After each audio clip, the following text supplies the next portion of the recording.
Hello Gujarati મિત્રો, આજે આપણે થોડું શેર માર્કેટ વિશે સમજીશું. સૌપ્રથમ તેમાં આઈપીઓ વિશે સમજીશું થોડું. સૌપ્રથમ કોઈપણ કંપની તેના શેર બજારમાં જાહેરમાં મૂકે છે જ્યારે તેને પૈસાની જરૂર હોય ત્યારે તે કંપની તેના શેર બજારમાં મૂકી તેની કંપનીમાં ભાગીદાર બનાવે છે.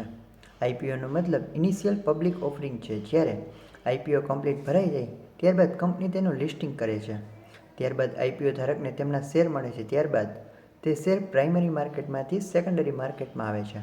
ત્યારબાદ તે શેરની લેવેચ શક્ય બને છે, જેમાં તેના બજાર મૂલ્યના ભાવે વેચાણકર્તા તથા ખરીદદાર બંને સહમત હોય ત્યારે તે શેરની આપ-લે શક્ય બને છે. શેરની આપ-લે કરવા માટે ડીમેટ એકાઉન્ટ જરૂરી છે. હવે આપણે શેર માર્કેટમાં શેર બજારનું એનાલિસિસ બે પ્રકારે થાય છે તે વિશે સમજીશું. સૌપ્રથમ ફંડામેન્ટલ એનાલિસિસ તથા સેકન્ડ ટેકનિકલ એનાલિસિસ. ફંડામેન્ટલ એનાલિસિસમાં માર્કેટની capital, dividend, price earning ratio વગેરેનું એનાલિસિસ કરવામાં આવે છે તથા ટેકનિકલ એનાલિસિસમાં ચાર્ટ જોઈ તેનું એનાલિસિસ કરવામાં આવે છે. ટેકનિકલ એનાલિસિસ માટે ચાર્ટની જરૂર પડે છે.